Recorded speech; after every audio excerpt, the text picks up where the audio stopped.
Good evening, everyone. I'll call the special meeting of the Hanson Community Preservation Committee meeting to order. It's April 1st, 2021. We have a quorum of the committee with myself, Phil, Teresa, Diane, and Patty present. The purpose of tonight's meeting is a limited agenda to take action on an application where Part A was brought to this committee at a previous meeting.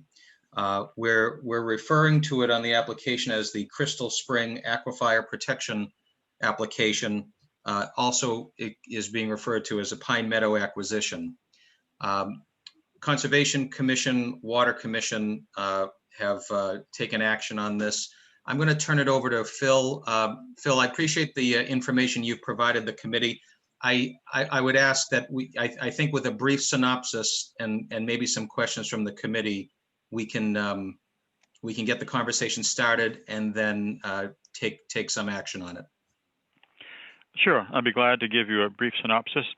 As you indicated, we had already looked at application Part A at an earlier meeting and reacted favorably to that.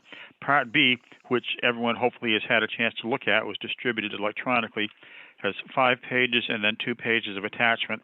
And as usual, what it does, it explains in more detail about the project and the narrative for the project and the need for expected outcomes and so on. It boils down to that the 40 acres which these parcels together would comprise are extremely close to the town's sole current water supply, and the water department has accordingly put its full support behind it. The water commissioners voted unanimously to make a financial contribution towards this project, as well as towards the philosophy behind it. It also fits into other reasons for acquiring open space to basically fill in the Poor Murder Brook corridor, but again, particularly the surrounding parcels that are adjoining the town's Crystal Spring well site. So other information is provided in the Part B, including how it relates to the master plan and the open space and recreation plan, and financial information. And if there's any questions on any of that, I'd be happy to try to assist. Thank you, Phil. Diane. I just had one question, and it's probably a silly answer to a silly question, but on the application, it said, have we ever supported a project like this before? And it said no, but I thought I read that we purchased, CPC did that a few years back, maybe 10 years ago, I think it said, or something. I mean, which part of the application are we looking at? I'm sorry, there's so many little sections.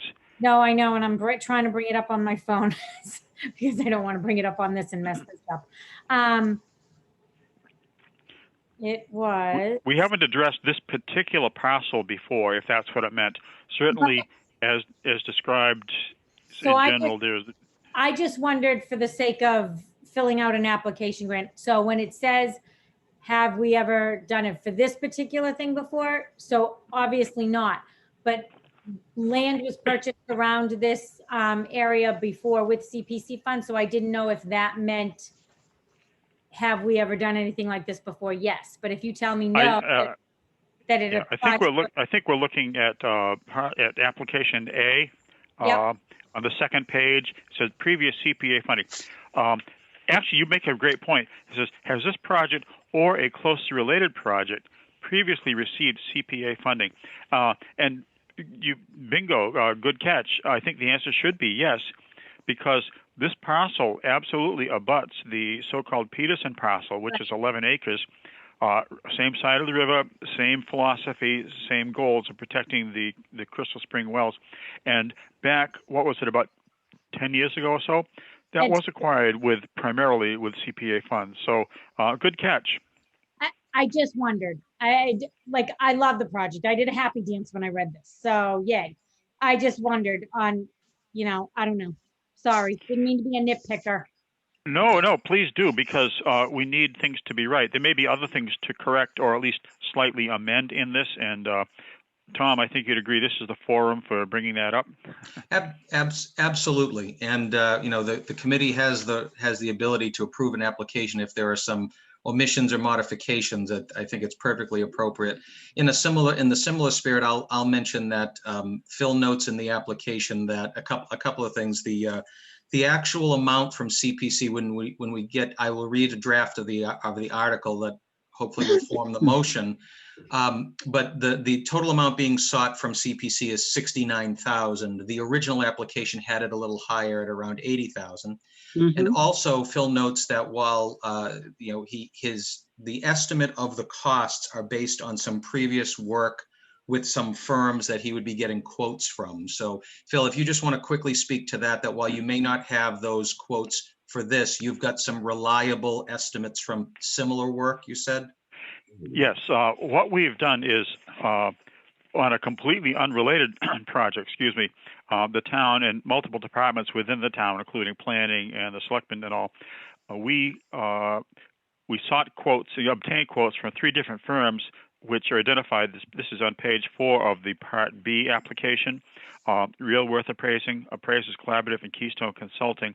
And just within the last week, the successful firm in that, Real Worth Appraising, did provide an excellent product.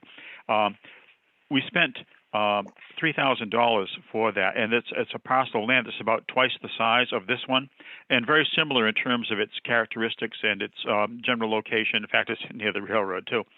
So we're confident that all firms identified on this application would be responsive to an opportunity to quote, and that we would get those responses, and that it would be an affordable result.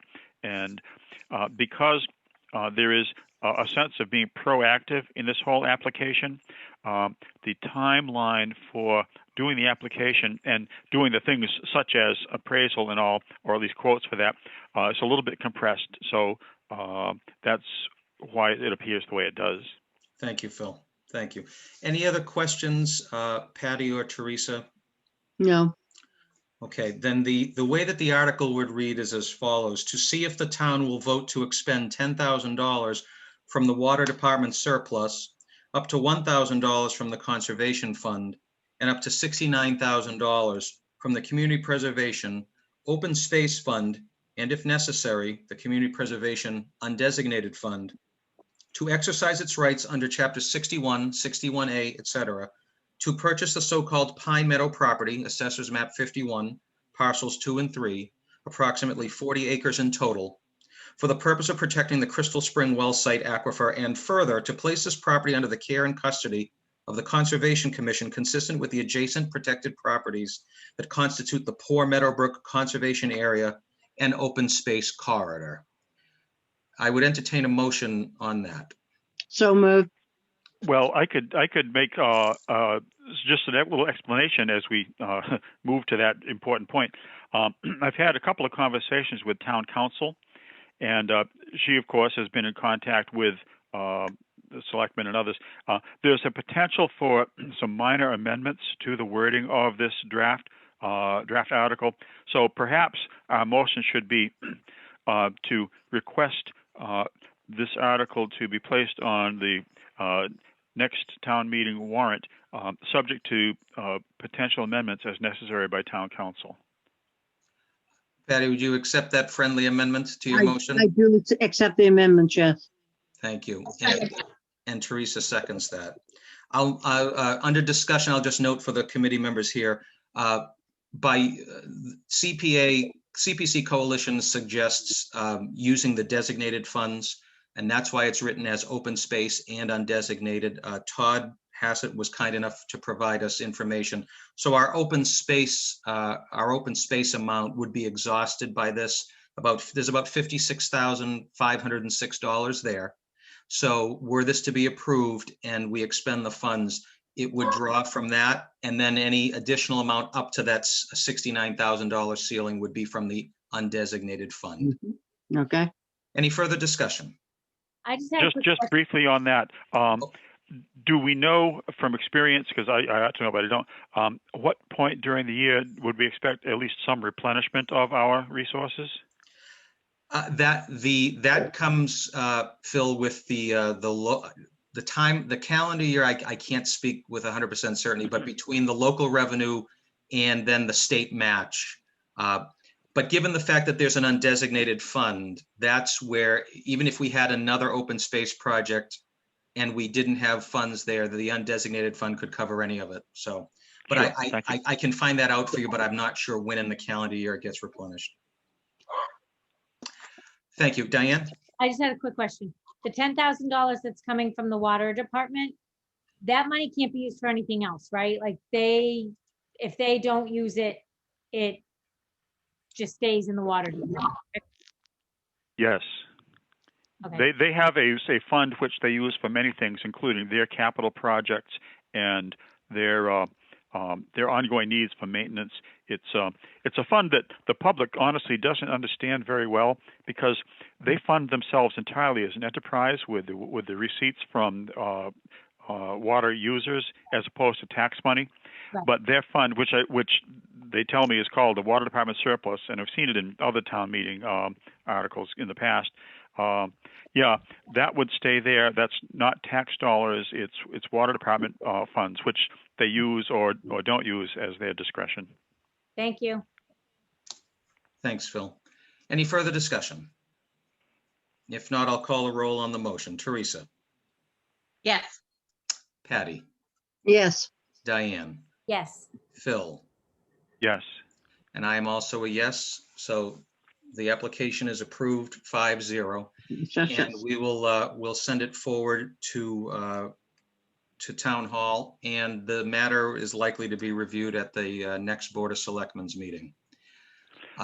Right. So if I could add, I'm sorry, Tom, go ahead. Go right ahead, Phil. If I could add, again, the nature of my discussions with town council and others, and from the beginning, this is a little bit proactive. There was a real concern on the part of the town that since it has been stated to me, and I believe others too, by the primary owner of the property that it is for sale, we actually have not yet seen that in writing. And we anticipate, we've told that in April there would be something forthcoming. So hopefully before town meeting, there would be something in writing. What we need to do, though, is as a town, recognize that even though there's what they call a tolling period or an extension of deadlines under the COVID emergency, there's normally a limited time frame where the town would have the opportunity to match a purchase and sales agreement for a land like this. But we felt it was so important to not miss that time frame, because the COVID limits may go away in the near future. We just don't know. We wanted to take no chances of missing this opportunity. The other thing is, we also, and this is where town council comes in, we also don't wish to be presumptuous with regard to the property owners right now having the feel like we're rushing things. There was a phone communication with and email communication to and from the owners, for the assessors, and we expressed that we're not looking to do anything contrary to their personal interest, because they own land and they get to decide what to do with it. It's very simple. This is America. But what we wanted to do was be poised to not miss a really important opportunity a little ways down the road, and we feel this would position us that way. Thank you, Phil, for those extended remarks there. I appreciate your hard work and the members of the committee able to pull together to take action on this. The only other item on our agenda is to adjourn. Just before I do so, I'm going to I'll ask Shirley, if you don't mind, if you could send the text of this draft with the friendly amendment included to John Stanbrook and to Greer, that would be fantastic. And also, I'll ask Shirley about polling members. Given that we've had this meeting today and we have no other pending business prior to the town meeting, I'm going to ask committee members about having our next meeting be in May versus within this on the second Wednesday of this month, as we don't have any other pressing business. I'll see how the committee members feel about that in the next after the holiday weekend. I'll entertain a motion to adjourn. Oh, I'm sorry, Patty, please. Did you pay the bill that we owe the Conservancy? Oh, that's right. Yes, thank you. I do have to I have to circle back to Shirley on that.